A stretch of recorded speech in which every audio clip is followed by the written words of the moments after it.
right, good morning. Welcome to the Urban Heat. R&B Talk, Steve Goolsby. It's the Steve Goolsby Show, R&B vibes on the Urban Heat. All right. I want you to welcome my special guest and co-host for the day. Give it up for Sataris. How you doing? Hi. Hello, everyone. I'm good. Make sure you're talking to that mic. Okay. Rule number one. Yeah. So, all right, we got a lot to talk about today. A lot of things going on, especially in the city of Boston. The violence is just crazy. And, it's to the point where for a long time, man, it's like, you get used to it, which is even a bigger problem because stuff happens and, here's another one. So I want to talk about that. We got Chip Greenidge, who's going to call in later on. Chip Greenidge is from The Greatest Minds, and he does a lot of great work in the community. So we're going to have him on talking about the violence in Boston and some. We're going to get into dating. We're going to start that right now. A little bit about Black health. But if you want to join the conversation, give us a call, 617-238-7111. Or if there's something you want to talk about in particular, let's talk about it. It's R&B Talk on a Tuesday. You ready to go? I am. All right. So by the way, tell the folks about yourself if you don't mind. So my name is Sataris. I am 53 years old. I have 3 children, 34, 30, and 26. 2 boys and 1 girl. Grandkids? Yes. Oh, yeah. So I have a 10-year-old granddaughter, and she comes up to my chin already. All right. Yeah. Okay. And I also have to tell her sometimes, her name is Trin. I said, Trinity, I don't care how tall you get, but just know that I can still jack you up. Listen, my grandson, his birthday was yesterday, and so I had all the grandbabies over. Oh, good for and you. Oh my God, they was tearing the house up. And I just let them be. Yeah. Like, in terms of making a mess, listen, do your thing. No, don't worry about it. I got it. I'm gonna clean it up. Nobody got to do nothing. But, though, to me, those are moments that you're never, ever, ever going to forget. I took pictures, I did videos. I mean, they're small, they running around, they screaming, they jumping, it was just crazy. Yeah. My place was a zoo yesterday, for sure. And that's a special moment, right? Because, their childhood is what's going to carry them through life. Oh, yeah, you remember that, stuff right, like that. Exactly. And the way they call me granddad, I'm telling you. How they say it? Hey, granddad. So my granddaughter, she calls me Nani. Yeah. So, because I just felt like I was too young when my son had her. And because I don't really look my age, I didn't want her like, grandma, we in the store. People will probably look at me like I have 4 heads. Like, well, how old were you? Because I get that a lot. Right. Were you 13 when you had a child? But yeah, but one thing my dad says, he say the best part about having grandchildren is that you can send them home whenever you're ready. Right. And I love that part about it. I tell you that right now. That's a beautiful thing when it's time for them to go. They got to I mean, they were really going off yesterday. I mean, they had a great time. That's what it's all about. Yeah. So I'm not sure if we're Did streaming. You interact with them when they most definitely. Good. Most definitely. Good. I mean, when they first got there, my granddaughter was like, I'm hungry. Because she know whenever she comes by, I always got something for her to eat. But I knew they was bringing pizza. I said, food's coming, you'll be good. But when she walks through my door and she comes, she know I always got something for her, And so she was like, I'm hungry. And she didn't want to wait. But nah, the beauty of the grandkids, I tell you something. How many else. do you have, Steve? I got 3 grandkids. What, boy, girl? Oh, no, I'm sorry. Wait a minute. Yeah, 3. I'm sorry. 1 girl, 2 boys. Oh, okay. Yeah. Nice. Yep. Love them. I'm trying to fix this. I thought we were streaming on Instagram. I may have to, give me 1 second. I think I'm going to have to remove that and do it over. Let me just fix the Instagram stream, y'all. It looks like that's not going well right now, so I'm going to remove it. And I'm going to redo it. Give me 1 second, folks. But you can go ahead and continue telling folks about yourself, if you don't mind, while I do this. Okay. So I've been I was married. I've been married for 25 and a half years. Yep. I'm going through a divorce currently. Mm-hmm. Hopefully, I will be divorced by the end of this year. We're real close to an agreement. Um, so I'm excited because I get the chance at 53 to start my life all over, figure out who I am as a person, the things that I like to do. Mm-hmm. And I get to smile more, which I love doing, and just mingle with people. So I'm trying to navigate through that and just see like where I'm going to end up. Um, I am very old school Mm-hmm. in certain areas. And my morals, I have very high morals and like my expectations are, well, one would think that they're high, that they're too high, but for Gotcha. me, they're not too high. It's just the right thing to do. So, Gotcha. So let me ask you. So you're soon to be divorced. yes.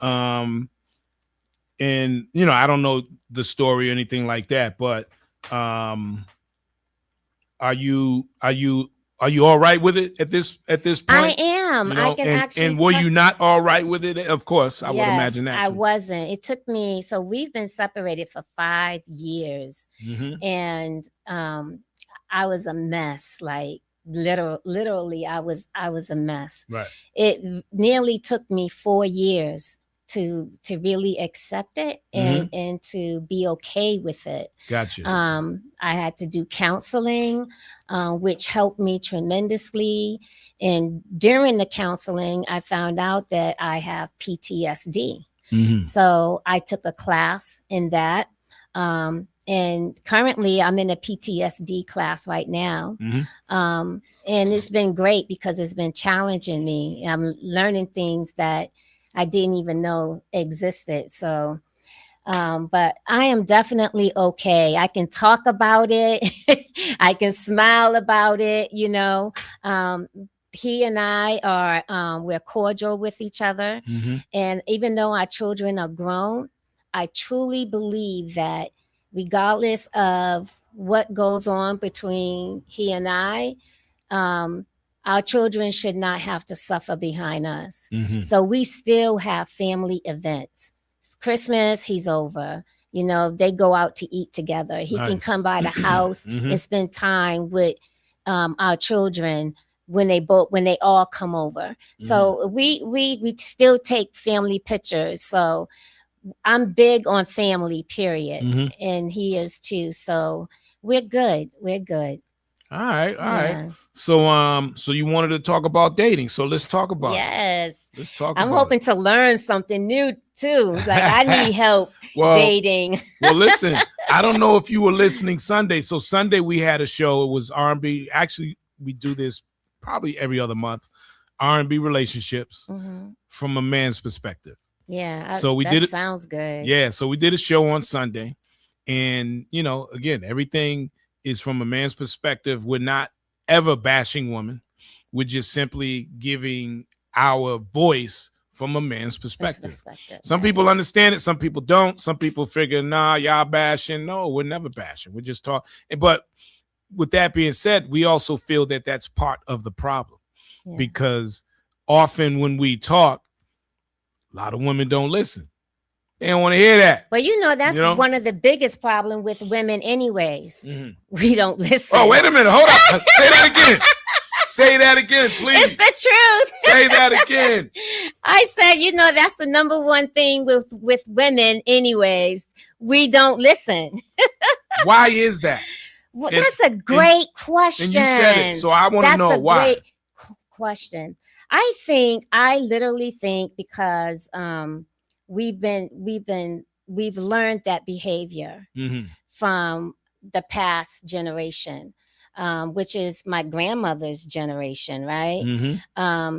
But I think that's why, because women had to step up and do a lot of things and take care of certain things, and they were always calling the shots while the man was out there in the field working and just, so I think that's the reason why. It can be more than that, but to me, I think that was the foundation of where it started. So back in the day, our parents and our grandparents, they was married. They had 3, 4, 5 kids. No, not 3, 4. My grandmother had 17. Oh, what? Hold up. 3 sets of twins. Wow. Yes. Huge family. Man. And my grandmother said it was she had it easier when she had the twins than taking care of just one child.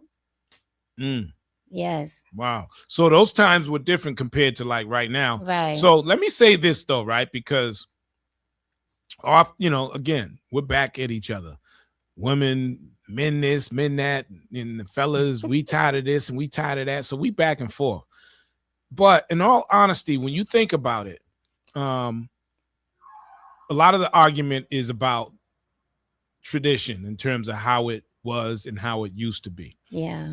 I feel that because of the environment, the way things are today in 2026, the relationship almost has to be different. You can't go back off of our grandmothers and our parents back then, because back then 2 incomes weren't, it was different times. Right. But today everyone needs to work. Yeah. Everyone has to work today on the average, you know? So, I say that because the argument you hear a lot of the times that he's got to be a provider. Oh no, I ain't doing 50-50. You hear all those different things. But in today's world, you better somehow figure out how you can contribute something, because it's just different nowadays. I don't think anybody can do it by themselves unless you really got it like that. Well, it takes a team. And not many have it like that. Right. So I can truly say, like, I was with my husband for 28 years, and 25 and a half, we're going through the divorce, but shout out to Coach La tuning in from Jamaica Funk. She's in Jamaica Funk. Oh my gosh, she just partied for her 50th. Yeah, and now she's in Jamaica. Happy birthday, congratulations. Girl. Yes, but continue. I'm sorry. Yeah, so he was a great provider. He was a provider, and he learned that from his dad. Mm-hmm. And he's a good father. But sometimes in relationship things happen, like you said, it takes 2, right? Mm-hmm. It takes 2 incomes. But what happens if someone gets sick and then that person cannot go out and work anymore, and so therefore that person is home? Mm-hmm. And so the value that they bring at that time, if they can, and I'm actually speaking for myself, like this is really me, my life. I was diagnosed with MS 20 years ago. Mm-hmm. And during that time, my daughter was just 6 years old. So it took me up and down till one day I just couldn't. My doctor took me out because I was just having so many flares. Mm-hmm. And that was and I declined, like I lowered my, the hours that I was working. I went from 40 hours to 15 hours, and working 15 hours a week, I was still having major flares. Mm-hmm. So it put a toll on our marriage.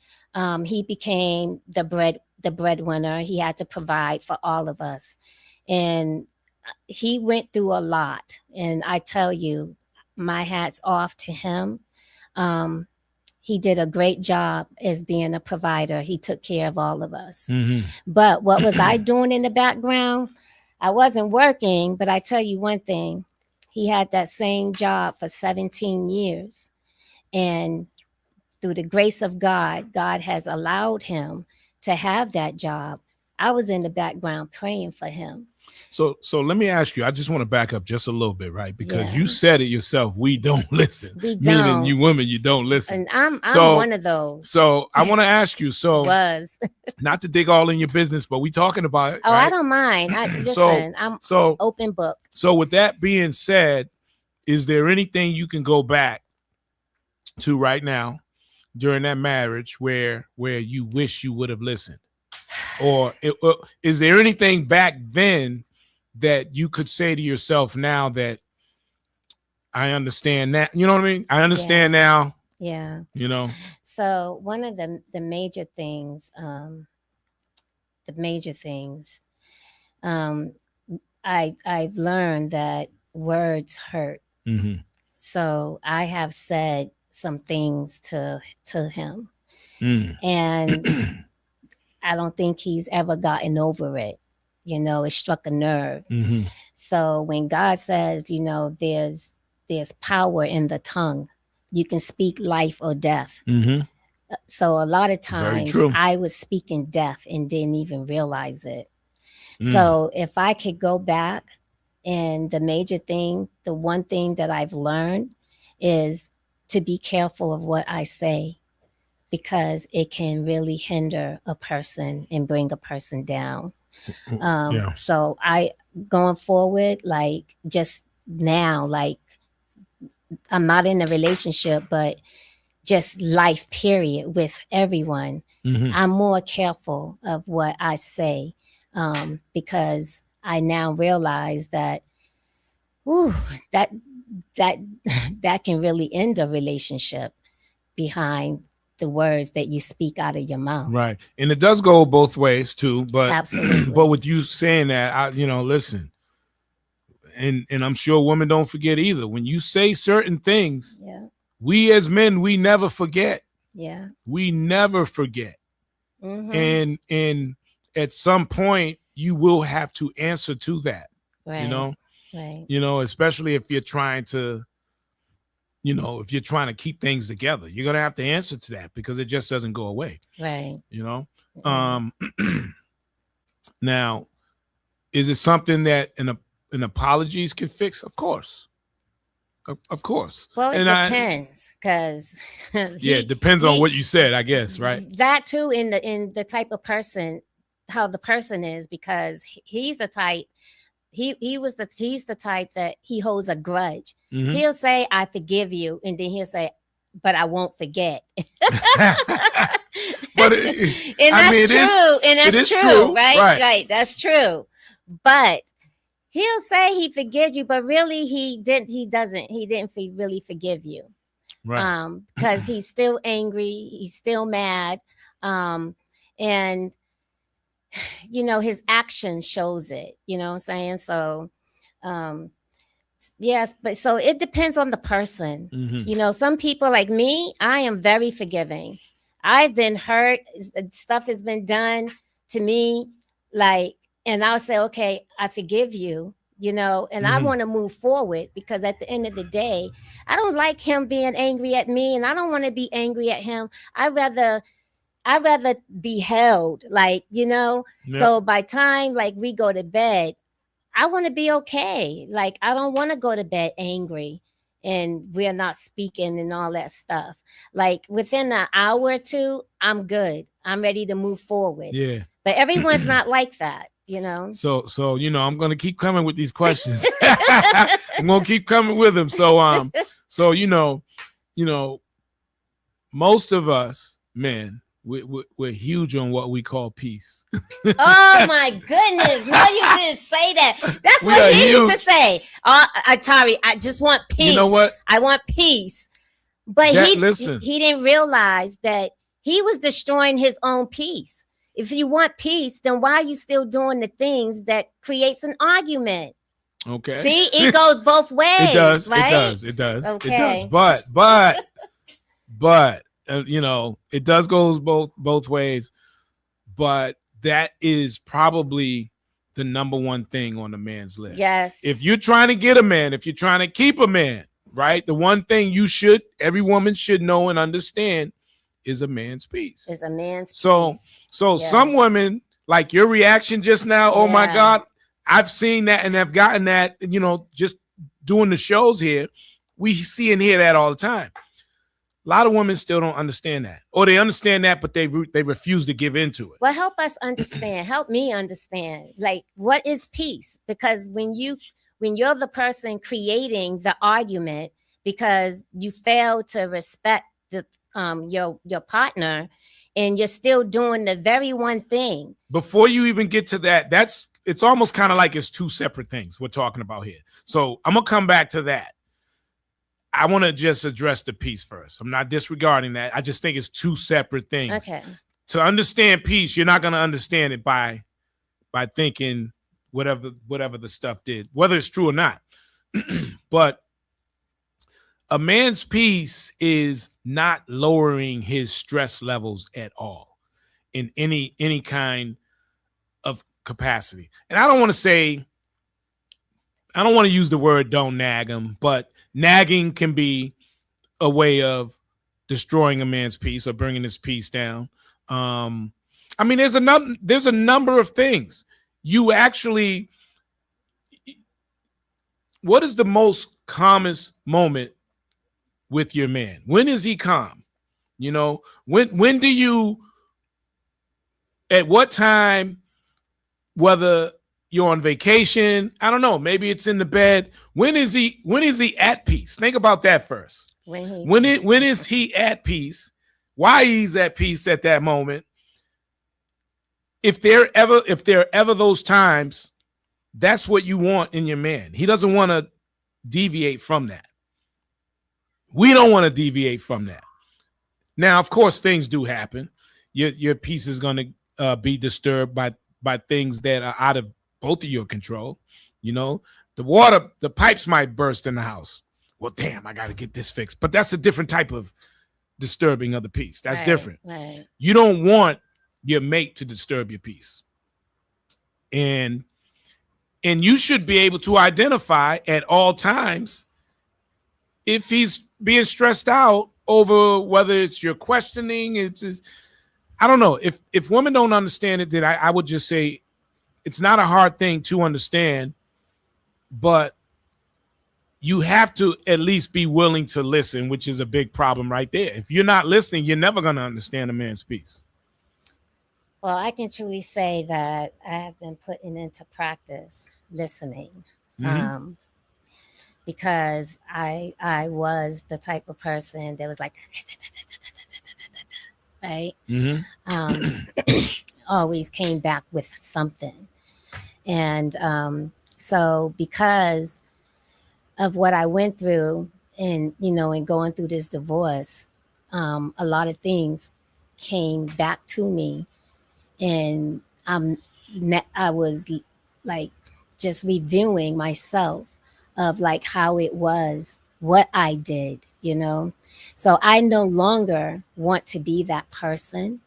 And so I've been trying very hard to put things into action, so that I can make that change and make sure that it stays there, because I don't want to revisit how I was, in my past relationship. But, it takes two, though. It does take two.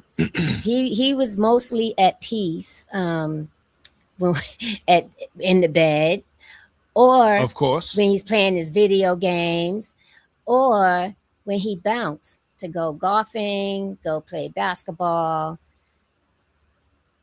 so. But the peace wasn't really there with he and I together. Only and once upon a time it was, and somehow it got lost in there. Yes. Something changed, right? Yeah, right. So I'm just gonna say that, right? I just lost my train of thought. But he told me he has peace now. He told me he has peace now. He has moved on. He got a new relationship, and the person that he's seeing, I was really surprised. But he told me he has peace. Right. Yeah. And I'm happy for him. Well, that's a good thing. Yeah. That is a good thing.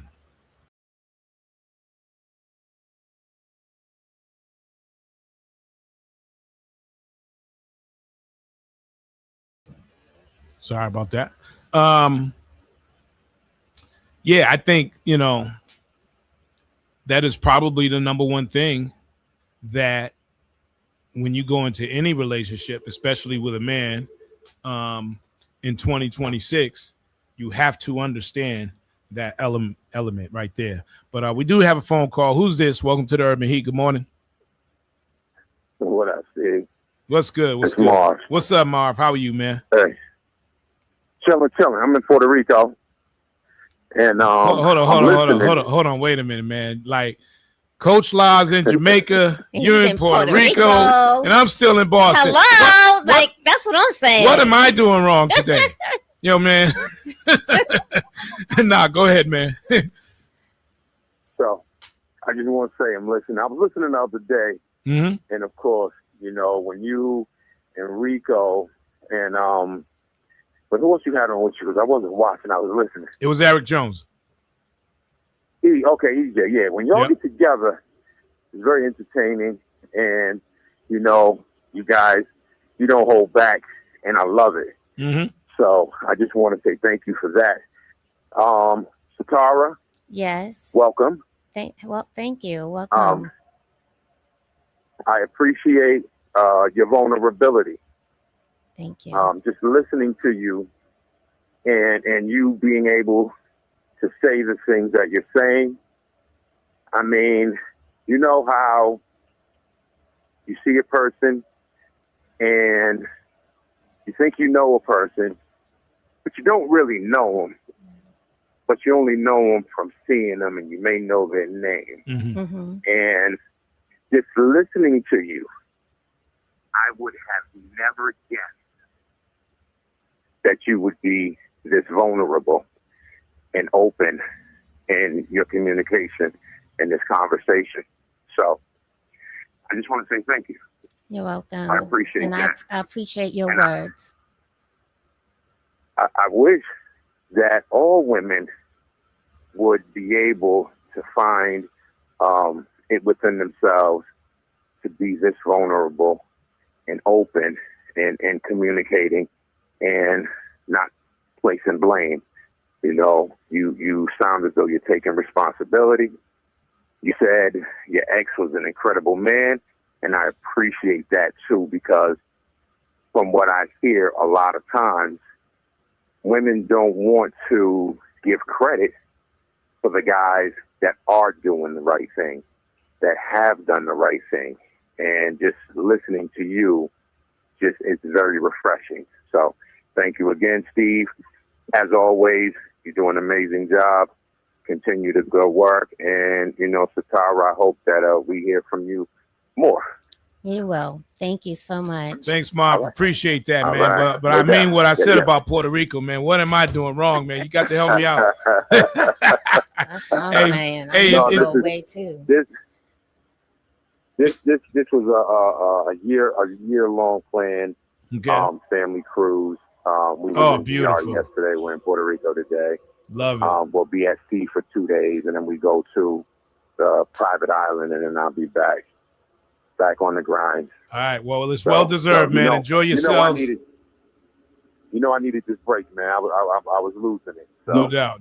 Yeah. Well, enjoy, man. All right. All right. Thank you. Thank you. All thank you. Yep. And I want to say thank you as well, because I didn't know what to expect today in terms of the show. I knew what we were going to be talking about. And let's keep it going. I think yeah, absolutely. I think that's part of the problem with some folks when it comes to dating, is that they can't be honest. A lot of people cannot look in the mirror. And that's on both sides too. Yeah. Folks cannot look in the mirror. Some people cannot take accountability for anything. Right. Like they did nothing wrong. Right, you know what I mean? And some people are just to the point where, for example, we had a call. Well, actually, she never called in, but we had a person on who was in the comments who, well, she claimed to be in a 16-year marriage. She claimed that she had a doctor. She made all these claims and even attacked us, saying that we had failed relationships. Of course, we've all had failed relationships. There's not a person that I know who hasn't been at our age. If you're with the same person since 16 or 18 years old, please call me right now, because that's a conversation within itself. Like, how do you do that? Right. I mean, we all learn from mistakes. So in order to go to the next phase, you have to have been in a failed relationship at some point. Right. You know?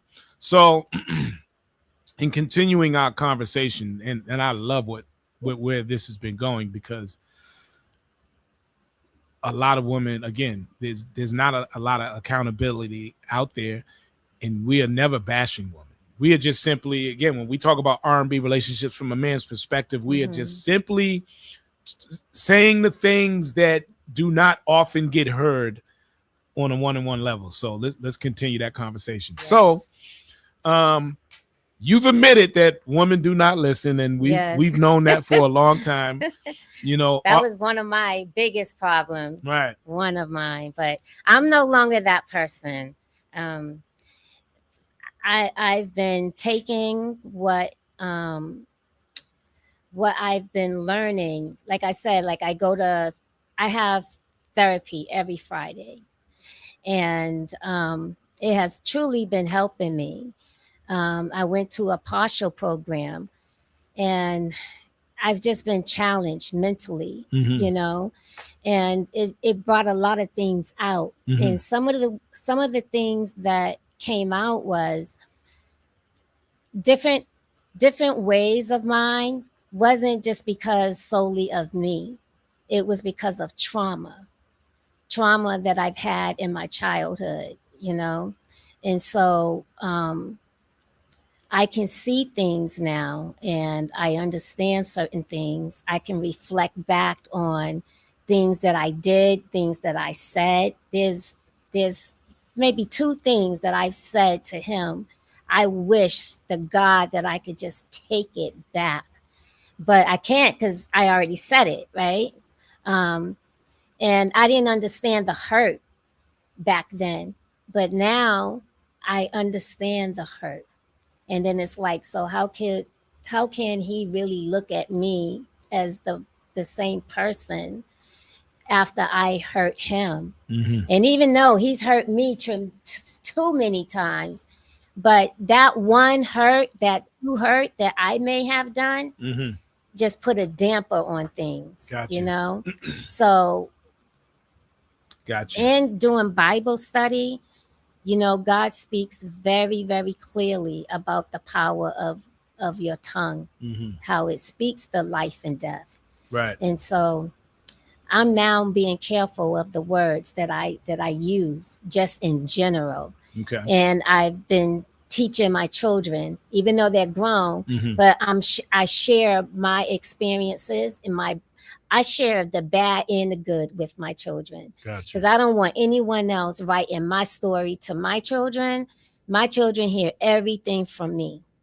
And then if anyone in the family says whatever, or if I die, whenever that comes before them, you know, they're not going to hear anything that they have not heard from me, you know? Well, thank you for being open. I want to come back and revisit all of that. But right now I want to introduce to the people. Y'all know who he is. There's no introduction needed. What's happening, Chip, man? How you doing today, man? Good morning. What's up, my man? Good to see everybody today.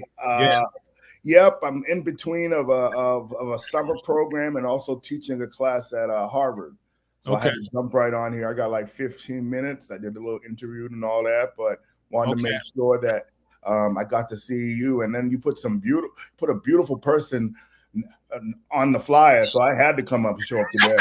All right, she is fine. She is fine. All right. But Chip, I thought you was going to be here. I was excited to meet you. She got dressed for you, my brother. I was like, fine. All right, I got to show up. Yeah. Yes. Hey, yeah. Thanks for coming on. You got 15 minutes, so let's get right to it, man. The violence in the city of Boston is just on a whole nother level. So I want to say this, and I know some people are going to be pissed, and so I'm going to put a little disclaimer out there. Here we go.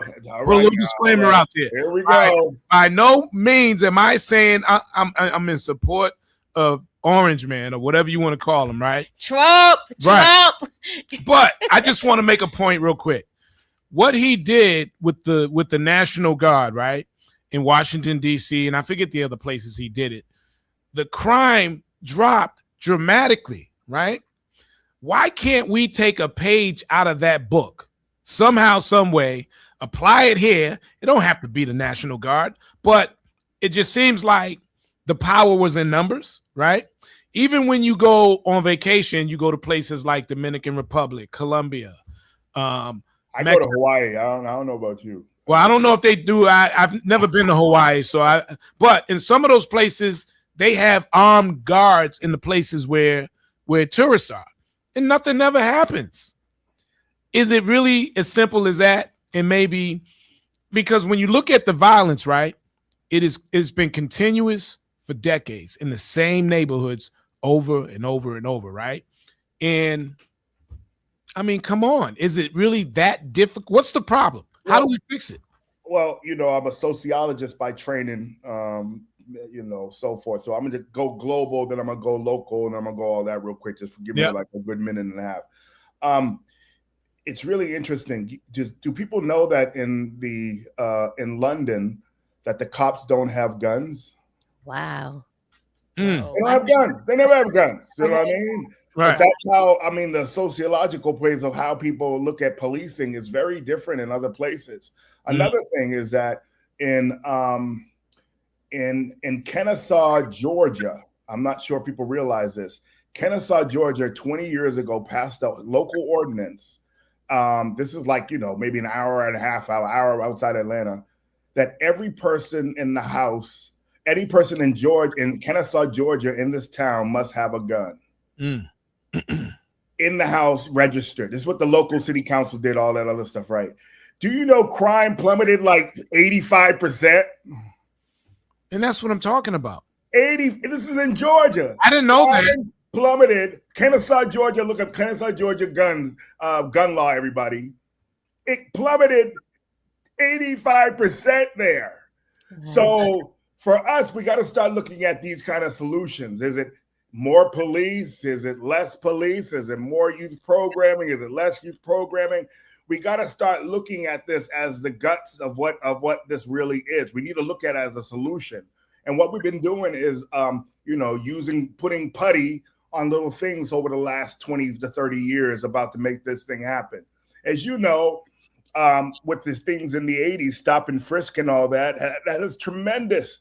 And a lot about the Len bias, crack cocaine, and all those other things, selling by a school zone. All those things have done detrimental things to the Black community and the Black family and the Black home. Mm-hmm. And those kind of policies are now still living out to this day, where we have the grandkids and the great grandkids living out those traumatic effects of all that. Mm-hmm. So I just wanted to put that in the beginning of the discussion, and love to hear Sister's thoughts on this as well. Go for it. You want to add something to that? Yeah. So for me, I don't have a whole lot of knowledge, but for me, I feel like it starts in the home. There's a lot of absent men there. And then the mom, who's a single mother, she's working, she's doing everything. And so these young kids, they're going out and they're looking for like that father figure. So I have always been told, even when I was a teenager, when they form and get into these gangs, they're looking for family. Mm-hmm. They're looking for someone that they could relate to, talk to, do things with. And unfortunately, the things that they're doing are bad things, but at the end of the day, that's the main thing that they're looking for. Right. I mean, money has been allocated in places where it's like, you're putting dollars over there. Why not just add more dollars over it? I mean, it's the same communities every single year. We've been having gun violence in the same areas. But now we have gentrification too. And there's nothing going on in those areas. It's just mind-boggling to me. I mean, I know what the answer is, right? Or I know why that is. And it's simply because when you look at the bigger picture, which is probably a whole nother conversation you don't have time for, but the prisons are on the stock market. You know what I mean? So crime is actually profitable. Mm-hmm. That's the big picture. Yeah. Well, it's interesting is that there's been an erasure of the kind of grassroots community-based organization that like drop a dime, all these kind of things, community drug and task forces and all that. There was money that was set aside in the Massachusetts state legislator and all these places to kind of get communities together to start pushing against all the things that are going on. All that money has evaporated.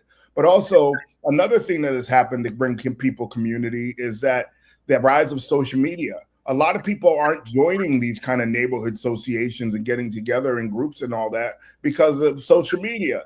Is it like they go to a community meeting, all right, and someone doesn't agree with their view, they walk out the meeting and put it on social media and get what? They get 250 likes. They're like, well, I went to that organization. They weren't feeling what I was feeling. Back in the day, we used to sit in those churches arguing with the NAACP, trying to sit together in a room for 3 days to develop a strategy. We have lost that resiliency of having a discussion and making concessions to have a unified front. Right now, we're all like, well, you know what? I'm done. I'll just go on my social media and have, 900 people like what my comment was and forward it and show how smart I am. Do you hear what I'm saying, Steve? Yeah, I do. So if you were in charge, what would you do immediately to try and at least curb this, 90-80% at least? I mean, what would you do if you were in charge? Well, first of all, you need to bring together people. You got to hear from the voices from the neighborhoods and the streets. All right. So I would have 3 town hall meetings to bring it in 3 different areas, Roxbury, Dorchester, and Mattapan, to bring the community together. But also, the city has a lot of resources in play. You know what I mean? We have money that's sitting in escrow, whatever you want to call it, that we can draw on to look at these resources in the networks when we are in a fiscal crisis like today.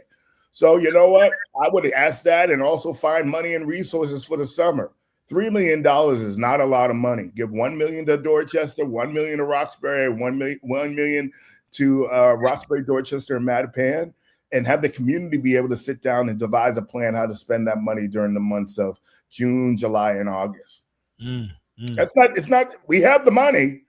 The money is not the issue. May I say something? Sure. So this is another issue that I think, okay, so I'm trying to figure out how to say this without anyone getting offended. Just say it. Okay. Our people do not do the necessary things that they need to do in order for us to get the resources in our neighborhood.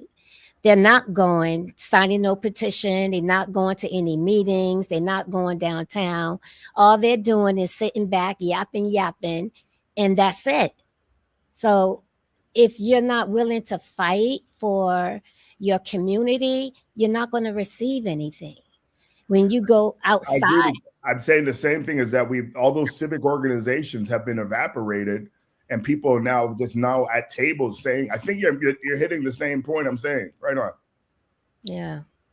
Yeah. I mean, it's a forever going conversation and problem. I mean, we've been talking about this for decades. The same stuff. Same issue is because the people aren't doing anything. Our grandparents didn't do anything.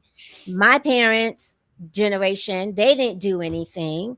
And my generation, me, myself, didn't do anything, but I didn't know to do. I didn't know what I could do because I didn't see it in my own parents, you know what I'm saying? So therefore, when I moved from Dorchester to where I live, I've been out there for 20 years, right? I saw a different way of living. I didn't know people lived like that. I became very active in my children's schools. When it was time to vote what the town's going to do with their money, we were all there. But I learned that from another race. And that's huge, what you just said. And that's very true. And that's how it is with a lot of our people. A lot of these kids don't know what it is to have grass in the backyard. or to leave the city of Boston and to go on vacation. Or how about this, Steve? Even go on the other side of the red line past Park Street. Right, Oh, right. geez. And I ain't gonna lie. Listen, I grew up in Orchard Park. For me, going down Dudley Station was a big deal. That was it. For a long time, I never went past Dudley Station. Right. Finally, I go past Dudley Station. I was amazed at a lot of the things I saw. I wasn't allowed to go down there. Right. My parents were so strict. Like they didn't want us going outside. We couldn't go outside the yard. Right. Right. They were like this. Don't open the door for nobody. All right. All right. Yeah. Don't touch the microwave. Don't touch the stove. My mom's back in the day used to go to. Sorry, Mom, I ain't putting your business out there. My mom's used to do the dog races, and that's exactly how it was. What's that? Don't open the door for the greyhounds. Yeah. Jump on the blue line. Right. Right. Right. Don't open the door for nobody. I remember one time we all went outside. My uncle came by to check up on us. Oh man, we got tore up when she got home. I know. That's back in the day. That's when you was getting beat with a switch. That's the other part. Don't touch the stove. Yep. Don't open the door. All of that. You got cereal and you got peanut butter and jelly. That's your dinner. Don't you pick up that phone and call anyone. Right. Hey, you guys, real quick. There wasn't no such thing as DoorDash. No, right, exactly. No. Right, you better tell these kids I'm gonna just DoorDash on my mom's car. No, what? There was no social media, no cell phones, man. Totally different time, man. But listen, I know you got to go, man. I want to thank you for coming on, jumping on for the time you've had today, and I look forward to having you back too, man. Oh, definitely, and definitely with these two wonderful brains and love for the community. I want to thank you just being that and so forth. But just to let everybody know is that there was a press conference. I was there in Nubian Square. Brother Rennie Muhammad was there. Stephen Wilson. Shout out to Steve. Kurt Faison. Other people were also there with Reverend Poe Pepper, who is our city councilor, and also Brian Rowell. Just talking about some of the violence that just happened, but also solutions and what has been happening. You saw Jonathan Gates was out there yesterday with a group of maybe like 40 men that were walking the streets. Showing was out there. Yeah, all them out there, the whole team. But just to show that folks that we care and we'll be present in the communities. And just want to shout out Brother Steve Wilson and all the brothers that showed up yesterday, and they plan to do it next Monday as well. So, you know, I was driving in the car doing it. I was like this, but I need to get out there. All right. So, all right. So good to see everybody. All right. Thank you, man. As God always, bless man. You. Enjoy the weather. Hold on. Let me get a pick. I got to pick all of us. Ready? 1, 2, 3, 8. All right. It's on social media. Man. All right. Enjoy, man. Yes. Right. Yes, indeed. That was Chip Greenidge from Greatest Minds. Great brother, man. Always doing good work in the neighborhoods and especially in the schools, HBCUs, and all of that. So yeah. So again, before we get back to dating, just to with the violence, man, I just think again, man, I don't know why we can't take a page or a little bit of something out of everything that works. Obviously, those things work. Why not put all the money there? Yeah. You know, and obviously with the gentrification in some of these neighborhoods, they're not having the issues anymore, you know, and it shouldn't have to go to that extreme, but it just says a lot. Yeah. It just says a lot. Like it's a, you know, trying to curb it. I think it is an easy thing to do. It is. It's a very easy thing to do. But the politics of it, it'll never happen. Yeah. It'll never happen due to the politics of all of that, man. That's Steve, just my opinion. See, Steve, you just spoke. You said never. Right. Right. I'm gonna take that back. That's right. We rebuke that. All right. It will happen one day. And you know, again, you go to places like Dubai. Yeah. They don't have crime there. There's no crime there. You know, there's no trash on the streets. Certain places, why is it so difficult for us to make it happen? And like I said earlier, I think part of it is because, you know, crime is profitable. You know, you also have to realize in other countries, they don't have the freedom to do all the things that we do. Mm-hmm. So I think that plays a huge factor in it. Yeah. Yep. Talking about the violence in Boston, y'all. How do we stop it? You know, how do we, for me, again, when I go back to those National Guard in DC back then, in having the conversation about that, some folks were like, man, no, it's just wrong. We don't want that. We don't want that. But isn't one life worth saving? Yeah. You know what I mean? If it's going to save, if it's going to save multiple lives, why not do it? Wow. Again, when you go on vacation, you see the armed guards in certain places. That's true. And nothing happens. Yeah, because they're always on standby. Yeah. Mm-hmm. Yeah. We dare you to buck up. But anyways, all right, let's get back into dating real quick because we was on such a I tell you one thing, I can't wait to start dating. You can't wait to start dating. No, because you got all the answers now.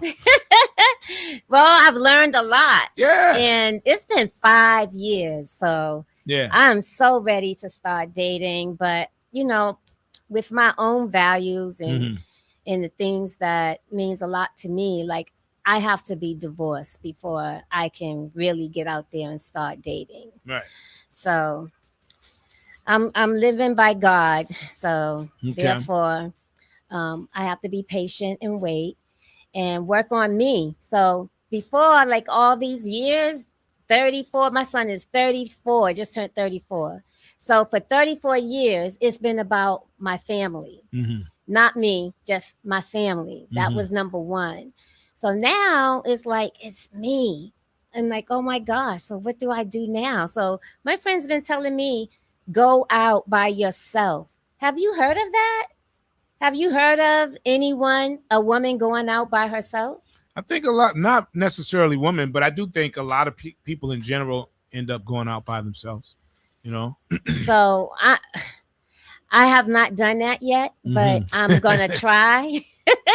So with that being said, all right, let's talk about that because you're available, of course, and you will be out there in them streets. You're gonna be out there now in a different way. In a different way. Right. I'm not saying, of course. So vultures are still out there now. I know. So I heard it's terrible. So what do you do? Because you do want to date. How are you gonna go about doing that so that you don't end up with the wrong person? You don't want to make any mistakes, and you've learned a lot from the marriage. Yeah. And so you're a better person today. Yeah, but I learned more, not just from my marriage, but I learned more from what the Word of God says. God tells you about relationships. And how am I going to know? Well, God told me specifically, whoever that person is for me, I don't need to look. That person is going to come and find me. And that person is going to speak some words. I'm not going to say what the words are. You have to go in the Bible and get that out. But that person is going to come to me and know that I am their wife, and they're going to come and speak some words to me. I can't wait for that day because I'm marriage material. Right. I love being married. And being in the game is really not me, so it's just been a lot of years. And when I tell you that I've been going through this marriage, RAW, I have. And so I'm just ready to get out there and just to have fun, discover who I am, and get back to the things I used to do. I used to, I was a designer doing fashion shows and doing vending, doing other shows and vending and all that other stuff. And traveling, I used to travel every 2 months to somewhere different just to go hang out and party. So I'm going to get back to doing some of those things. I'm not the same person. Now, I will say this. I have traveled by myself. You have? Oh, no. Yeah. Where did you go? Oh, the first spot was Dubai. Oh man, that's why you can sit here and talk about Dubai doesn't have this, Dubai doesn't have that. Right. Yeah, but no, that was the first time I went somewhere. I was actually supposed to go with somebody and something, Anyways, I'm glad I went by myself because man, I had such a great time. Oh my goodness. Oh, wait a minute. Dubai is not on my list, but not to cut you off, I'm sorry, but I have been told that men who are like mid 50s, 60s are going to these other countries like Colombia, Thailand, the DR to get with women, what they call escorts. Okay. Because it's cheaper than dating. Now you start in trouble. Now you start in trouble. Oh my God. You're doing so well. And I'm just playing. Listen, and the ones that are out there doing that, they better be careful messing around with the 30-year-olds because they can still have babies, right? So what does that say, right? If a man has to leave the country to go get peace. No, wait. That's not peace. Why isn't that peace? They leaving the country to go get sex. Not peace. It's purely sex. Because they said I've been told that they can spend $1,000 if they take out 3 or 4 women, that's $1,000 taking them out. But then in the end, all they get is a kiss on the cheek. Here in Boston. Yeah.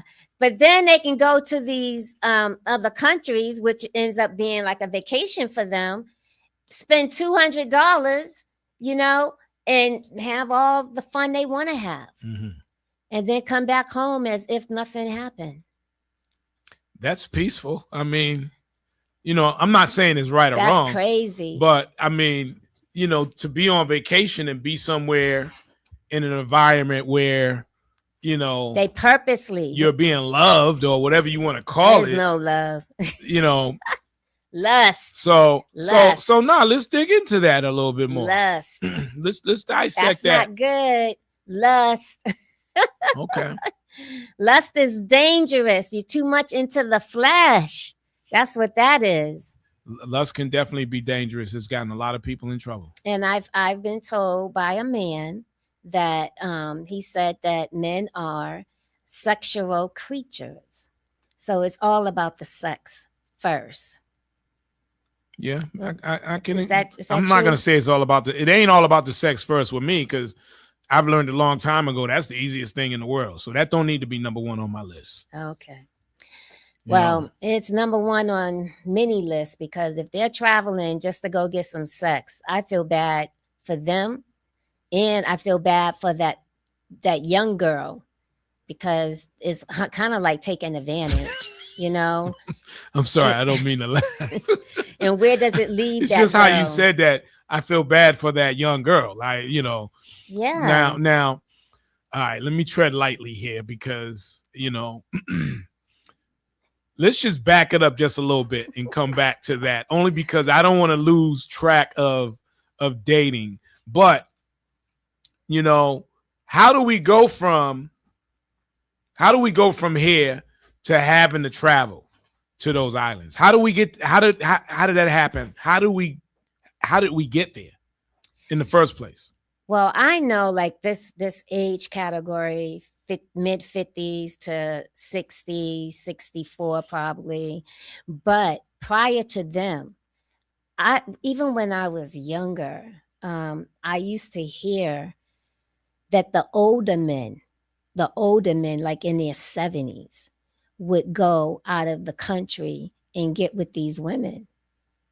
Not in the Philippines. Okay. And then they talk about how great, and I know someone personally and that has done that and actually moved over there once he retired. He felt like those women were better than us. But those women are yes, yes, yes, yes, yes, yes, yes, yes. So They cater to the man, so that they don't have they don't really voice like their own feelings. They just cater and do what the man tells them to do.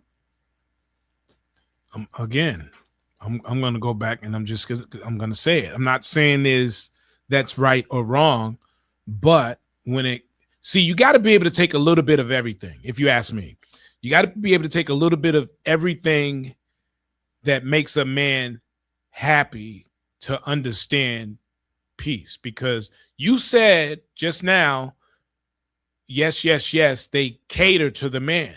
And I think that's the part that's missing in a lot of relationships. A lot of women don't cater to their man. Yeah, but the man also not doing what they supposed to do, so the woman will want to cater to the man. So we're gonna get to that. I'm not gonna lose focus on that, right? But I think first to understand men is to understand why, how, and then I think we can get to some of the other things, but the other part of that is like men need to do this. One, first of all, we're talking about good men and we're talking about good women. Mm-hmm. Now, if you got a man that's just out here doing this and that, all right, you got the wrong guy, period. Mm-hmm. Let's not even talk about that. Right. He wasn't the right guy from the get. Mm-hmm. So let's not talk about him. Let's talk about the good woman and the good man. Yes. Right? Because that person is that person, whether, he's a man or even a woman. So I just think to understand men clearly, you have to take all those things and you got to listen. You got to really listen to the guy, because I feel like as men, we always give you the answers. We always tell you how we feel, but often it's reversed. You feel that way because of this. You feel that way because of that. Well, then you should stop doing this and you should stop doing that.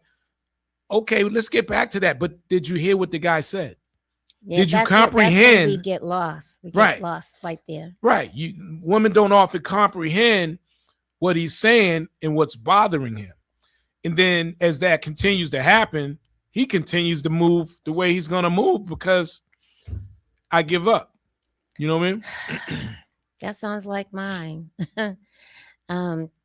Yeah, my husband used to say the same thing, but he was still doing the same. And I haven't talked to him. So we haven't talked. I know, but I'm just saying, it's common in so many relationships. I think it's very common.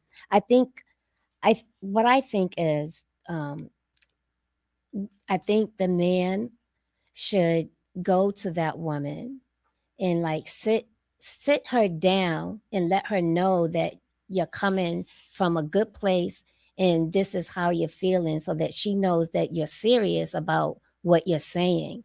But that doesn't always happen. Like you might just speak words out loud, but the woman don't take that seriously because you just spoke it out loud like it, but you didn't really talk to her about it. Let her know it's a big issue for you. Let her know that if this doesn't happen, I'm afraid that it's going to push me away from you, but the men don't speak up like that. You guys don't do that. You just say whatever out loud and then that's just it.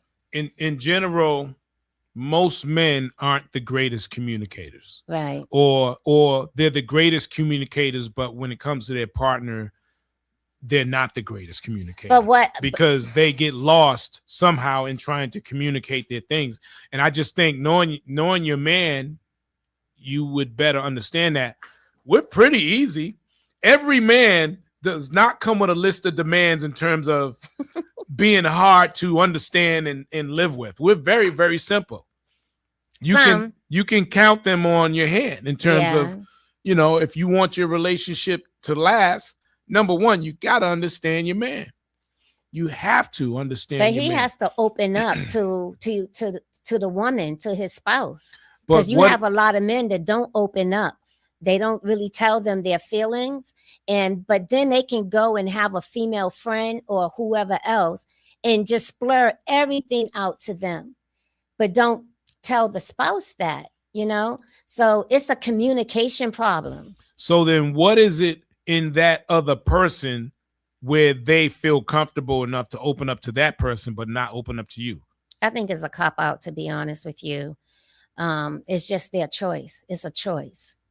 See, I hear that, but I don't think it's as simple as that. I think if they're able to open up to someone else and not open up to you, there's something there. Well, it may be something there, but at the end of the day, whatever. Or maybe they tried.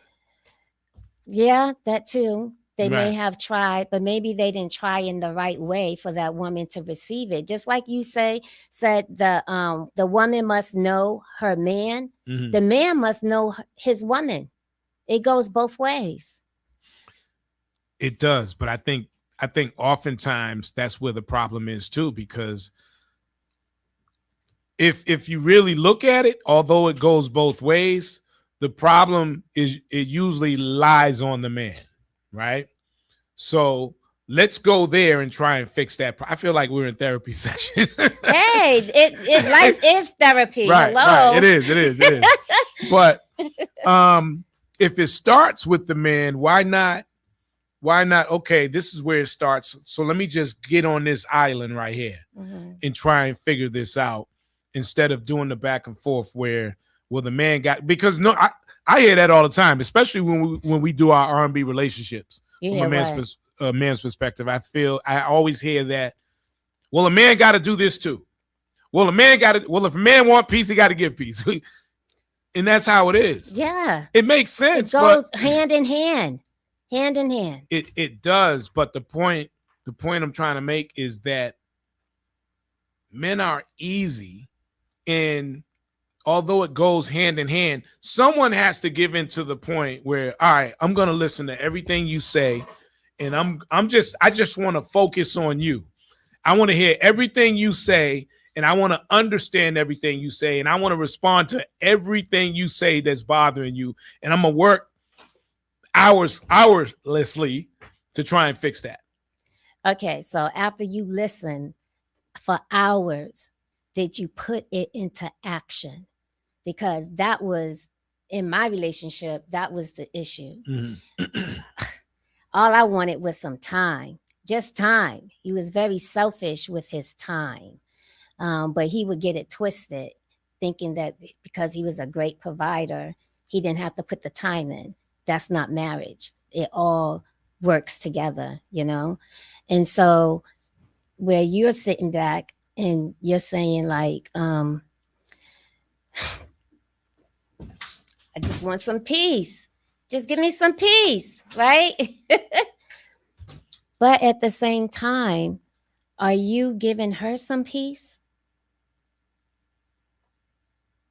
Probably not. That's why she keeps coming at you, because she don't have peace herself. So both of you guys aren't really satisfying each other. So at that point, you're at a point where it was already lost. It got lost because if you're saying you got to give her peace, okay, you're deep in it at that point.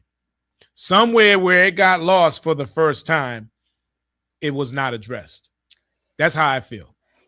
That's why God says you don't go to bed being angry, right? Because you allow that door to open, and then Satan comes in and he just separates you more and more and more and more. Okay, so at the end of the day, if we're not paying attention to what, first of all, there's no such thing as a perfect relationship, right? Oh, by no means at all. You're right. But everyone has their own belief. But if you follow the guideline of what God says in his words about relationships, and you're really being real and true from your heart, you can't go wrong. You're gonna at some point have some disagreements, but you're gonna handle it differently. you know? Right. And I just feel like when people go into these relationships, especially marriage, like for me, I went into the marriage like if my husband commits adultery, I'm gonna forgive him. I never told him that. I never spoke those words to anyone, not even my best friend. But yeah, he's committed adultery a few times. However, I forgave him and still took him back. Still took him back. While other people are telling me, oh, you should have never done that. But then 10 years later, he left again. So at the end of the day, what does that say about me? Why did I even allow that, right? Well, for the simple fact that I believed in our marriage. I did love him unconditionally. I wanted our family together, regardless of what was going on. But I realized today that the choices that we both made, it hindered our children mentally. And they held that in for years, and then it just exploded. And so we did more damage than good by staying together, and instead of just walking away from each other years ago, you know. But I still feel like it still goes both ways. It's the communication. The communication isn't there. It's not there. A person can go to someone else and talk, but you have to realize that you're not obligated to that other person. So therefore, your conversation and how you feel with that other person, like you were saying that, well, if he goes and talk to someone else, is a reason why he can talk to her and couldn't talk to you. Okay. It's going to be different because you're obligated to this person, but this other person, you're not. Right. That's just a friend. I think communication in a relationship period is one of the most important things. You got to be able to talk, but you also got to be able, that part we talked about again, listen, and not just listen, but listen to understand. Right. Because if you don't understand, then you're listening, those same mistakes are going to keep happening. Right. You know, and I think that's just a big problem. And even in doing the shows, even doing these shows, R&B relationships, I feel like a lot of the stuff we talk about, women hear, but they're not listening to understand. We don't really take it in. Right. And then the problem repeats. The reason why we don't really take it in is because we really don't understand. See, you just state what it is, but you don't go into and explain, you know? So we really don't understand. Communications again. Right. Yeah. Right. So do you understand peace now? Do you understand peace now? A little bit more. A little bit more. Before I didn't understand when he spoke that word peace. Right. Sataris, I just want some peace. I didn't know what that was. I had no idea. As far as I was concerned, like he just didn't want me around. I remember. So Mel, shout out to Melly B. So Mel used to do the show, and I remember when I first mentioned that on the show, I talked about peace, and she went crazy. Really? I'm so tired of peace, and if a man wants peace, and I'm like, see that right there? That's exactly what I'm talking about. Peace. That's what we don't want. Yeah, when you said that. But she was just, explaining her feelings about it. Well respected.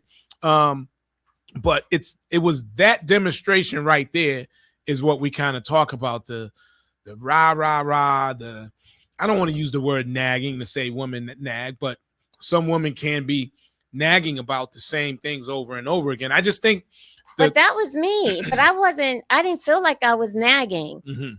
Because if you're doing the same thing, I'm going to come back at you because you're doing the same thing. If I'm saying to you, okay, I feel neglected. You spend more time outside the house doing what you want to do, but there's no time for me. 17 years, I've been complaining about the same doggone thing. 25 years. So I'm going to say 20 years. The same doggone thing. Time. Give me just a day. Give me a half a day. Do it for a week or two. Then he right back to what he was doing, which is just himself, as if I just don't even exist. Mhm. So at the end of the day, it still goes both ways. Like, you can have peace, just work with me, give me a little bit of what I'm asking for, Okay. and then you can have peace. All right. So I want to switch it up now because I've been talking about, from a man's perspective.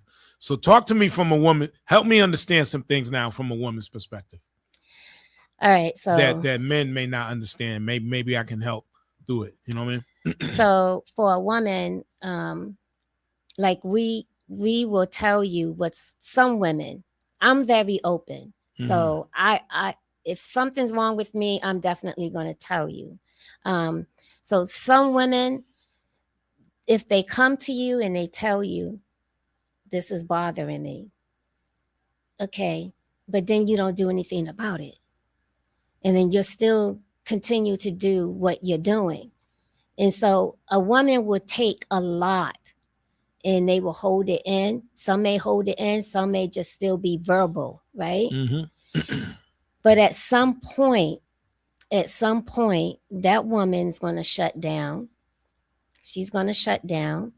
And then you're not going to have a good relationship, because now she's not really communicating with you, even like the complaining, she's not really communicating with you, or she's just going to keep communicating and complaining, and it's just constant arguments over and over and over. It just never stops. Like he would say, Sataris, you like to argue, but Steve, I really don't. I hate arguing. But I argue all the time, but it's about the same doggone thing. So it's like I feel like I felt trapped. I'm in this marriage, or you in this relationship, but your spouse isn't really taking care of you. He's not making you happy. So therefore, you're just dealing with a whole lot of stuff. And then at some point, the man is going to disconnect, and there's a large open space there. And I just feel like a lot of women just feel like they get to that point, and then they don't know like really what to do, because you said that we need to listen, but you all need to listen too. And That's so definitely true. Yeah, so it goes both ways, and then secondly, for a woman, I know women are more likely to deal with a lot of stuff more than men, which really isn't, I think is a flaw for us, because we take a lot. We take a lot. And so the big thing I would say about us women is we want you all to listen to us and take us seriously. Take us seriously. Give us a little bit time, just a little bit, and make it in consistencies. And it's not always consistent. The man would say yes, they'll do it for a few weeks, and then they bounce right back, right? But a woman wants consistency, just like she gives to you. And so I think that if both parties are pleasing each other, taking the time to really listen to each other, I think the relationships would be better.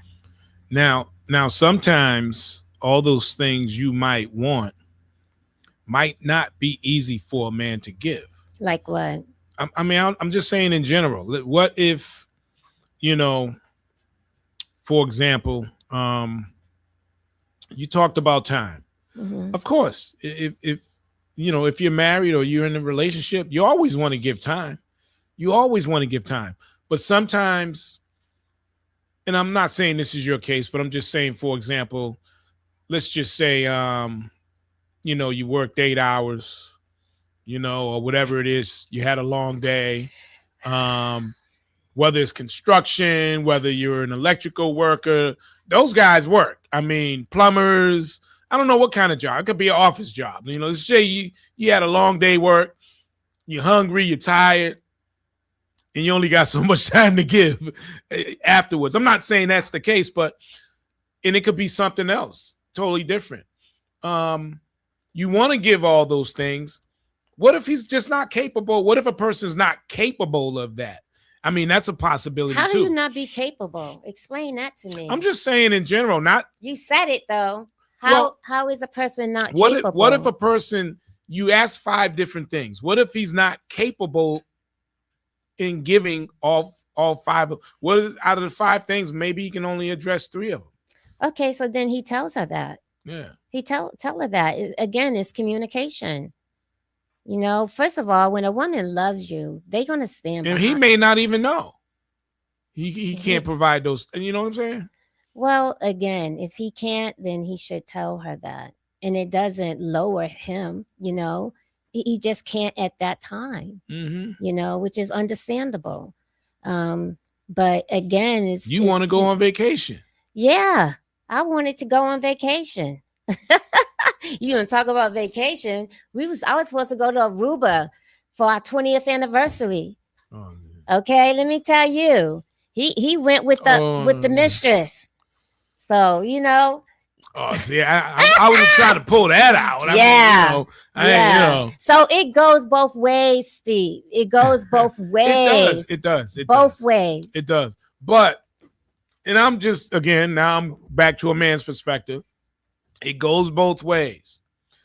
But I just feel that a majority of the time, right, men are so misunderstood in terms of, and again, we're very simple. We don't ask for a lot. Black men, yeah. Especially. Yeah, we don't ask for a lot. We don't ask for a lot. So it shouldn't be hard to address our needs. That's what I feel. I don't ask for a whole lot at all. I know I don't ask for a lot. Well, that's you. That's you. But there are some men out there. They may not ask for a lot, but they have a lot of needs. But not with simple needs. Not with the same woman. That's basically what it boils down to. Simple needs. What is simple? Simple needs. Like sex. See, that's food. Not simple. That is a simple need. That is not simple. Why? No, it's not. No, it's not. It's not simple. Sex is not a simple need. No, it's not. It's not. It's not. Please explain. It's not a simple need. Please explain. Please explain. You have to. Let me tell you something. Okay, so I'm gonna keep this real. All right, you ready? I don't know how much I can say on here, but I'm gonna don't swear. I won't. I won't swear. So you say sex is simple. It's simple need. It's not always simple for the woman. Okay. The woman has to take something. Take what the man is giving her. Mm-hmm. All right. That takes a lot out of a woman. A whole lot out of a woman. Okay. All right. And then the same amount of time that you put in to have sex, right, is the same amount of time that you can just give to that woman. Quality time without the sex, you know, but that doesn't happen because it's too much, because you just need peace. You know, you worked all week, you're tired, you just want to go do this and that, but it's not with the spouse. And sex is not simple. If it was, then why do men go out and have many different many sex partners? Well, those are different types of men. Those are different types of men that in the beginning you should. I just feel like when you're picking a guy in the beginning, well, let me back up a little bit, because a man may not necessarily be that way in the beginning. But I think for the most part, men and women that are that way, you already know. The signs have been there. And I think prior to, most people already know. Although there are men that know they're not like that in the beginning. Yeah, touch base on that. Like, they're not like that in the beginning, but then they turn into that. Like, what makes a man turn? That is a good question. That is an excellent question. What makes a man turn? Oh man, do we have enough time? Do we have enough time? Oh my God. What's the main thing? And by the way, folks, you're welcome to chime in on the conversation. 617-238-7811. I'm sorry, 7111. 7111. 617-238-7111. That's the number if you want to chime in on the conversation. We're just talking about dating. We're talking a little bit about some of the stuff we discussed on Sunday when we did relationships from a man's perspective. My special guest and co-host, Sutaris. Yeah, I want to welcome her, and she's being very open about her experiences. Yes. But yeah,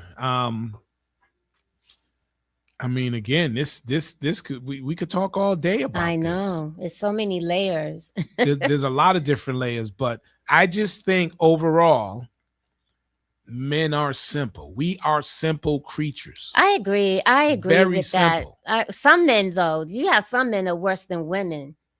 Some very little, but not a lot. I would say you guys are simple. My husband was simple. It didn't take much for him. He's a very, very laid back person. But so I got it back before you get to the but. I mean, if you know he's simple, what happened? And we'll answer this call and then we'll come right back to that. Good morning or good afternoon. Welcome to the Urban Heat. Who's this? Hey, Steve. This is Shotgun Sandy. Shotgun Sandy. How you doing? Shotgun Sandy. Hi. I'm great. How are you? And how was the guest today? Very good. Very good. Always got the gun in the back. Well, my question is for you, Steve. Yep. So in the beginning, you guys get it right. And you want to know what happened. Because in the beginning, you know all the right things to say and how to get the woman. But then once you get in the relationship, what happens? What changes? What happens to the communication? Right. I think that's what happens. I think that's an excellent question. I think what happens is, I think people get comfortable. I think the real side of those individuals come out, because now you get to see this person on a regular basis, on a normal basis. I don't know. Maybe not enough time was spent prior to the move-in or the marriage. I don't know, but something definitely changes, obviously, right? Yeah. And I think that just comes with time. You know, masks end up falling off. You know, you end up you end up seeing the real person that, you know, oh, now they don't look the same. Oh, this is really you. You know what I'm saying? So I think all of those things is probably what happens. I mean, specifically, I can't say, but you know, that's why time is important. You know, you can't rush into anything. You have to take the time. You have to move accordingly, especially today. Yes. But today with social media and all the other stuff in the music, things speed right up. There's no taking time. You know. Yeah. Let's just get right to it. Yeah. You know? So, I'm just my main concern is the communication, because guys, they know how to say everything. They just know how to say everything in the beginning, and then you get in a relationship, they claim that men don't communicate the same as women. So I'm confused on it all. I just want to know what happened. Yeah. I think in the beginning, the hormones. And you're not a challenge anymore. Right. You're not a challenge anymore. Right. All right. Right. Okay. All right. Thanks, Sandy. All righty. All right. Bye-bye. All right. 617-238-7111. If you want to chime on in, if you got a story you want to tell us, let us know. We're talking about relationships, dating, all of that. You know, what's the problem? We love each other. I love you. You love me. But we can't get it right. Why? What happened? You know, we met. Everything's all gravy. It's good. Now we move in together. Issues. Obligations. The challenge isn't there anymore.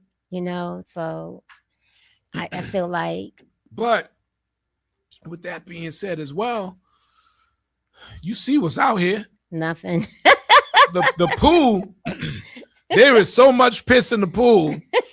There's a lot of piss in the pool. The chlorine ain't getting it out. And that's the issue too. There's a lot of cases people are in good relationships. They leave that. Now you can't find nothing like what you just had. And you can't, damn, why did I leave that lady? Or why did this lady leave that man? And you know. Well, that's what I've been told. I've been told that he's going to eventually regret that he divorced me.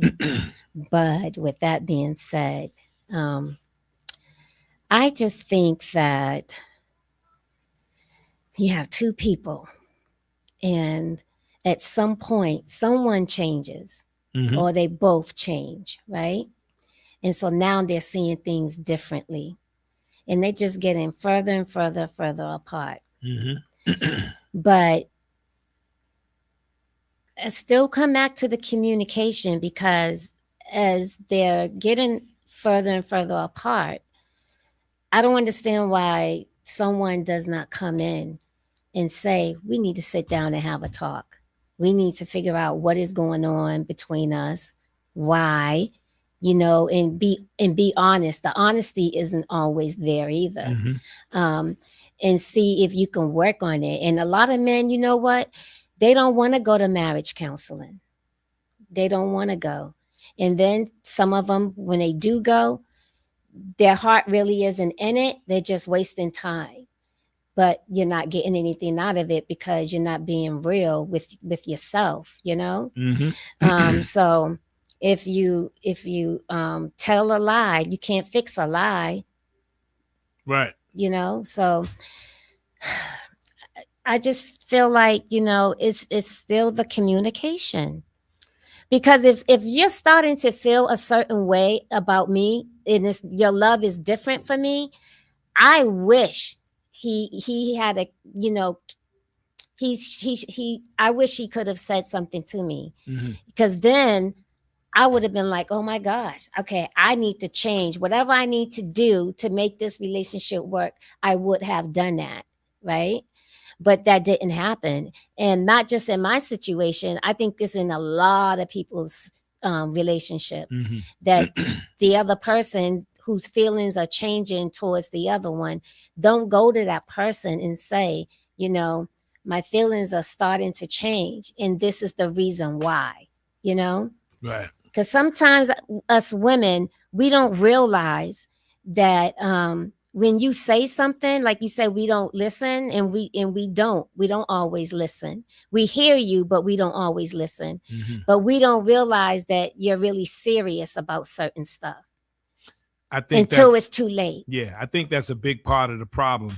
A man will always tell you what's bothering us, but I think one of the things women got to stop doing is saying, well, you feel that way because of this.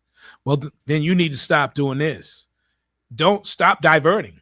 I think a lot of women got to stop redirecting what was just said and take in what your partner is telling you, because. But it's about owning, taking responsibility. So when she says, well, it's because of this. You do this, and then this happens. Okay, so you're not taking responsibility for what she's saying, that it's because of this. It's a cause and effect. So you do something, it's going to affect something, but then you don't want to hear the mouth going, but you're still doing what it took for her to come to you and fuss about. And here's the other thing I think women got to understand. Just like when a woman is done, she's done. When a man is done, he's done. He's done. He's done. And a lot of times, he ain't going nowhere. That ain't going nowhere. And you think so? You don't know. You keep doing in due time. Yeah. In due time, it happens all the time. You gotta, pay attention to the signs. Yeah. Because I know with me, when I was done, I was done. You have had it. And once upon a time, nobody could tell me nothing. I was in love, and boom, boom, boom, boom, boom, boom, boom, boom. You know what I mean? Nobody could tell me nothing. How do you feel now? But when that time was done and over with, it was done and over with, and I was all set. Good morning, welcome to the Urban Heat, or good afternoon, I should say. Who's this? Hey, how you doing, Steve? It's me, Flex the Iceman. Just calling to give you a shout out, and also my dear friend Sartorius. Hi, and Flex. I love the content today. All right. What's good with you? How you doing, man? Good. I don't want to say my government name, so I just use that. Hey, what are your thoughts on the conversation, man? Anything you want to add to it? Oh, extraordinary, well needed. It's I'm kind of like some Sartorius in the same situation. Gone through a lot, 20-year marriage, going through a crazy divorce. And it boils down to, let me catch my breath. I just ran up the stairs. Hold on. Being 50-something is different now. Oh, man. All right. So what I wanted to add to the conversation from the male side of things is, once again, it is communication and accountability. And people change. Unfortunately, it could be health situations, financial situations. People change, and that communication has to be in the forefront. And then from that point on, everyone's agendas also change too. Mm-hmm. And unfortunately, with our past traumas, that is an also thing of how we've been raised with our families and what we saw in the past. Mm-hmm. In the households. If there were two parents, one parent, that also has a key ingredient in the success of the marriage, I think. So there's a lot more I could say, but I won't hold you. I just want to appreciate the conversation, and all right. I appreciate both of you guys sharing now. Well, thanks for your phone call, man. We appreciate you as well. Thank you. Miss you, boo. Carry on. All right, man. Enjoy the weather. All right. Yep. All right, talk to you. Yeah, great stuff right there. So he's 20 years, Mhm. 20 years in his marriage, Mm. and he's going through a divorce, and Mhm. it's been lingering on longer than what he wanted. But and actually he didn't want the divorce. Mhm. He wanted to work it out. So that's an example, like that it's not always it's not the woman, sometimes it's the man. Mm-hmm. So sometimes the woman wants the divorce, you Right. know, and some people want it, like he wanted to work his marriage out. Mm-hmm. He wanted to. I wanted to work mine out, but the other person didn't.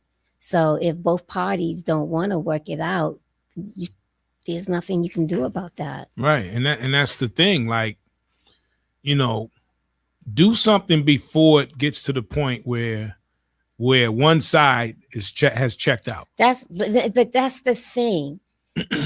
People check out before they let you know that they've checked out. But at the end of the day, if the communication is still the communication, like, because when you see that that you're starting to feel that a certain way, Mhm. and you're starting to get away from your spouse, why not go and tell your spouse that? You see what I'm saying? Otherwise, you continue to keep going on, and then you're further and further away from your spouse. So the communication still is not there. I think sometimes it's ignorance on both sides. Yeah. Because I'm not doing this. Well, forget him then, or forget her then. It does get like that in arguments and relationships, and I think that's part of trying to, the reason why some issues can't get solved in the beginning, because it's a tug of war. Mm-hmm. This person wants to be right. Oh no, I'm not doing this. She's not going to get, that it's a lot of that. It's a lot of that. But when it's like that, it hurts both sides, because at that point you become that much closer to checking out. Well, somebody's getting closer to checking out, so we could go on and on and on with this. I know. And we do have a few minutes. You were talking about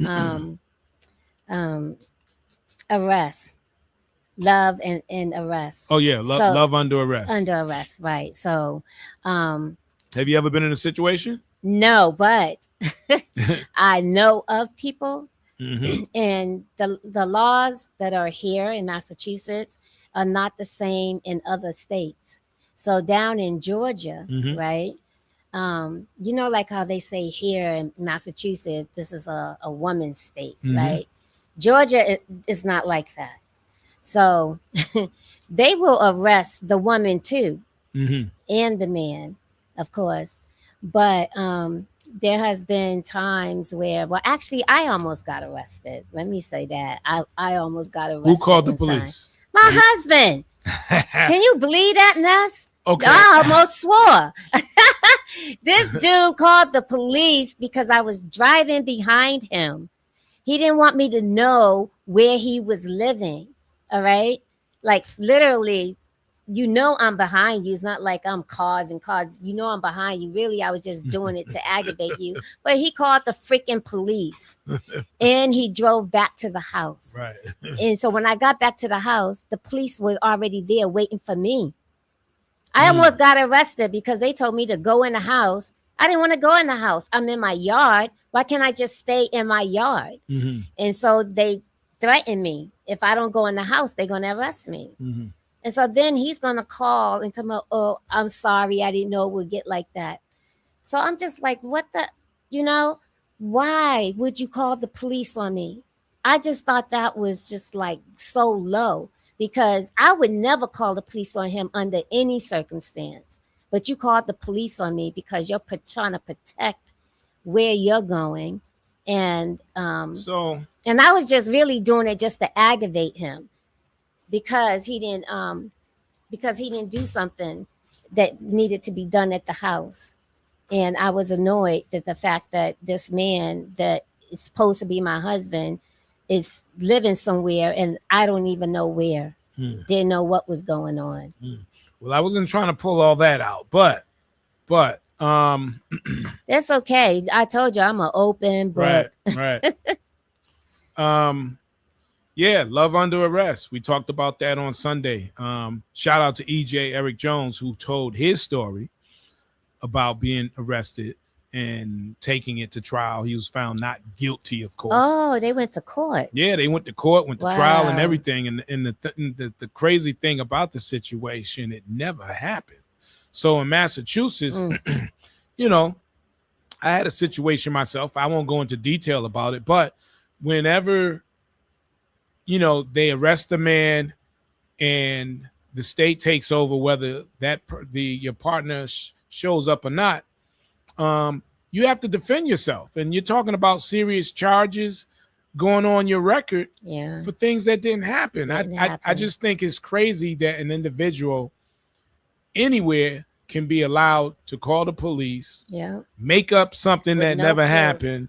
The other person gets arrested and he has to defend himself. That's crazy. They have no proof. They can get you arrested with no proof. Yeah, with no proof. Yes. And then, being found not guilty. Yeah. So what happens to the person that lied? Nothing.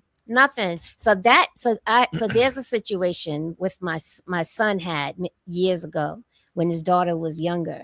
The mom called and said that he drove by her house, slowed down, looked at her, and just accelerated off. Not true. It was my daughter's sweet 16th birthday. We were giving her this huge party. And my son was working at the time for FedEx, and he worked at night. He was upstairs in the room, sleep. And then she said in her report that he used my car to do it.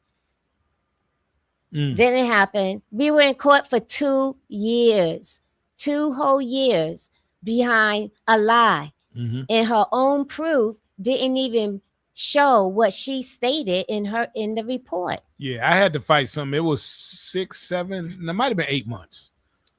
8 months. I had to get police reports and everything. And nothing happened. Nothing happened. So I just think it's so terrible that people can just take advantage of the system. I also find it interesting that these young people who are in their 20s. So you have some of them that knows the system, like the back of their hand. Right. And it's terrible because the system isn't for that. And it's not funny. It's not nice to have someone arrested for your own selfish reasons. And then you got to defend yourself. You got to lawyer up. Yep. And it's terrible. And a lot of times people can't afford the lawyers, but I got to tell you, got to be honest with you. Walking into any courtroom without representation, you're at risk. Yeah. You're at risk because I just think the system is set up against you if you're not represented. Right. Even in child support. Yeah. Even in child support. Because I'm going to tell you, oh, man. Even in child support, you got to get representation. It will cost you more than you can imagine without representation, even with child support. Yeah. So if you got it, you'll be better off. Just bite the bullet. You'll rather put the money there than paying more on the other end. So yeah, it just variations so much. Yeah. So yeah, we're gonna wrap it up for this afternoon. I want to thank you for coming in. We'll do it again next Tuesday. I have one question. Okay. What you Last got? question. Last question. Okay.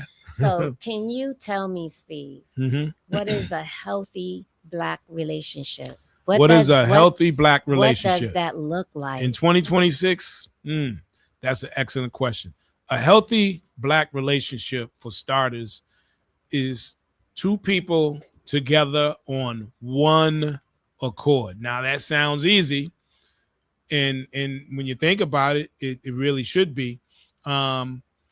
If you're looking for a relationship, and in today's world, 2026 social media, it's more about sex. If you follow it that way, being on one accord. If I want to move left, you support me on it. If you want to move right, I support you on your moves. That's number one. And just being, having the respect for one another. Being able and willing to listen and comprehend, not just hearing, but listening with comprehension and understanding. That's important. For me, you got to start right there in terms of a healthy relationship. Get it all out on the table. Yeah. What are we doing? Yeah. Yeah, honesty. We're together. What are we doing though? What kind of relationship is this? Right. Is this for play? I wish that was said to me. Yeah, especially today, you got to ask those questions. And STDs are up like a mother everywhere. And they don't talk about that enough here. So, if you want to prevent yourself from being in a bad relationship, you got to ask those questions. What, especially at our age nowadays? I mean, ain't nobody got no time for games. Who got time? So what's good? What we doing? What we doing? What's this about? Right. Is it the bang bang or is it not? What's it about? Because, again, for me, like I said earlier, that's not number one on my list at all because that's the easiest thing in the world. Now, maybe back in the day, it's like, but not today. I mean, come on. It's the easiest thing in the world. And I there's just other things that are more important.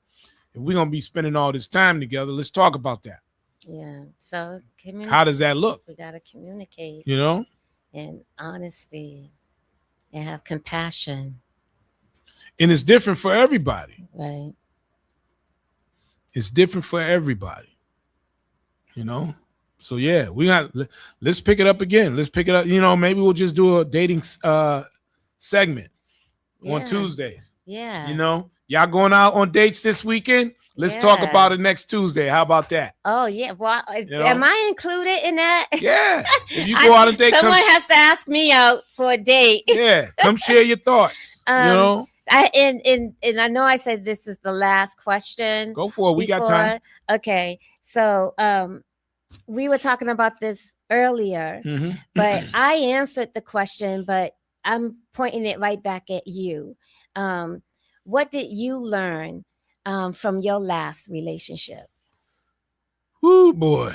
What I learned. Oh, man. First, wait. How long were you married for? Oh, man. I got married young. I got married in my 20s. Oh, I did too. So, yeah, about the same time. Yeah, so long, it was over 30 years, 20 Wow, years. Yeah, Steve. long time. You Long couldn't time. save it? Like 30 years? Oh my gosh. Listen. Was it 30? Let me see. Yeah, I think so. Yeah, it was about that 30 something years. Wow.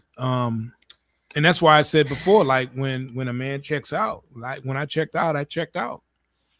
You know, I couldn't save it at that point. I was already gone mentally. Mentally. Yeah. I tried, Yeah. but when you tried, was she trying to? Because it takes it takes both of you guys to try, not just one. Because that's what Mines did. He said he tried, but really, I didn't feel like he tried. Because how can you try by yourself? For me, it had gotten to the point where, like what I mentioned a little while ago, where it was kind of like you're in a relationship. I ain't doing well. Forget him then. Well, forget her then. All right, well, I'm good. And it got. I just think a lot of it got to that point where it was like, all right, whatever. And that's kind of how it ended. To be honest, it was what it was. So what did you learn?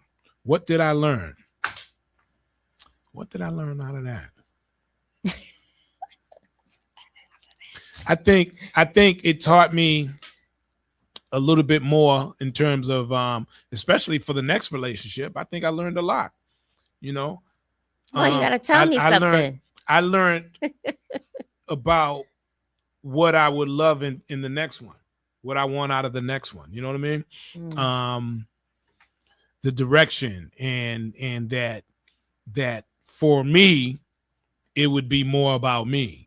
Although if you're going to be in a relationship, it can't be that way. Right. But I'm going to be as far as my direction and where I want to go, I'm going to be in control of that, and I'm doing I'm doing me in terms of what direction I want to go in, what I want to do from every level, from investment to whatever, so that's one of the things, guns was blazing afterwards, for me. And what was the other question? It was a 2-part question, I thought. Yes, no? Let me see. What did you learn from your last relationship?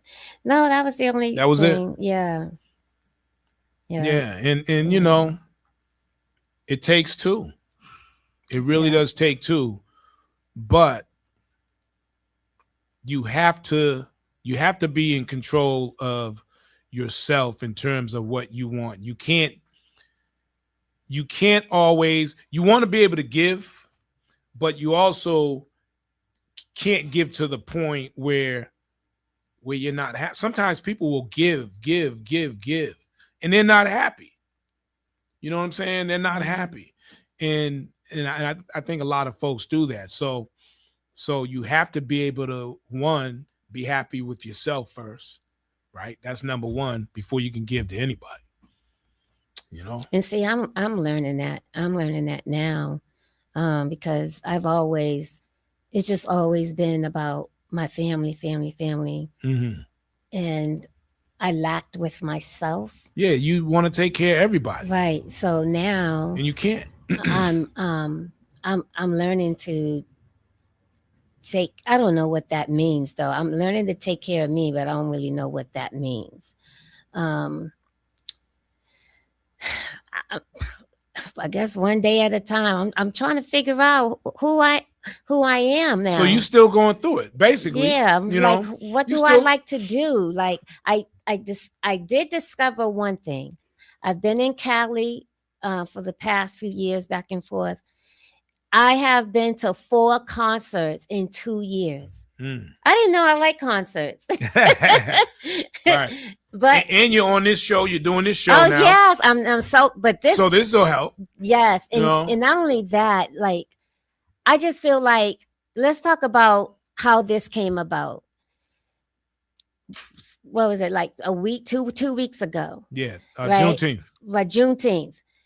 I ran into you on Juneteenth, and I had not seen you. I don't know when. I don't know. Long time. Right. And so shortly after Juneteenth, I had my mom. Hold up. Let's back up real quick too, because that long time, when I saw you, you remember what I said to you? You told me that you still have the Bible I gave you. Right. And when you said that to me, Steve, I have forgotten that I gave you a Bible. I'm a collector in my nonprofit. Right. I give these things out to people, but I have forgotten. But I specifically went and bought you a Bible just for you. Listen, let me hold up. You ain't telling the whole. It wasn't just a Bible. It was a very nice Bible. Oh. It was an extremely nice Bible. I don't know what preachers carry, but this was a very nice Bible with my name on it. Oh, I forgot I did that too. My name was on it. I'll tell you. So I had to bring that up. So he told, and my question to him was, I said, are you reading? Do you read it? Like, it's not just sitting there. He said, yes, I've been reading it. So that made me happy, because that's absolutely what I do with my nonprofit. And it's not just for the people who don't have a roof over their head. It's for everyone that I just come across. And my goal for Steve was, I just wanted him to get closer to God. Right. Get closer to God. And so shortly after that, I had my mom, and I was driving her to do her errands. And she was inside of a store, and I was tired. I was in a vehicle while she was shopping, and I had dozed off in the car. And when I woke up, I took my phone. I don't know how I saw this posting of Steve. I don't know what happened. I don't know how I saw it. I'm just going to give it all to God, period. Mm-hmm. I saw the posting that you posted saying something about you needed a person for the show. Mm-hmm. So I was like, I can do that. Like, I'm such a natural. I love to talk. I love people. Right. And so I sent him a message, and I said, oh, I'm interested, And then you called me. You called me right away. And then we started talking. You didn't know my history. And you were telling me how you had the show the day before with some of the artists throughout Boston. And I'm like, well, I'm one of them. I was in the group Chocolate Kisses. Mm-hmm. So if you were back in the day, you would know us. If you know all the other group, you knew us too. But we were the younger ones. We were little girls. But we made a name for ourselves. And so we started talking about that. And I was just giving him an update on me, how I'm very comfortable talking to people. Actually, my daughter tells me all the time, Mom, that's a gift. You got a gift. Everywhere you go, you make friends because you like to talk to people. Mm-hmm. And it just comes to me so naturally. So, I believe, now it's a gift then, because everyone can't do that. And here I am today. And I just thank Steve for allowing me to have this opportunity. It gives me something to do with my time, and is actually something I like to do, talk. It's perfect. It's a perfect match. All right. Well, I want to thank you for coming in again. We'll do it again next week. And again, y'all, if you're going out on date this weekend, or even maybe today or the next couple of days, let's talk about it on Tuesday. All right. Yeah. And that includes me too now. All right. We're going to do it again. Oh, what about you, Steve? What about me? Are you going out on a date? Not tonight. Not tonight. Oh, okay. Yeah. Not tonight. Maybe tomorrow. All right, we out, y'all. Urban Heat. I'm not so into you that I'm gonna let my good years go by. Cause you laid it down and knocked it out like dominoes. That don't give you no permission. Take me over when you know that I've been good. Why pull me in to push me out?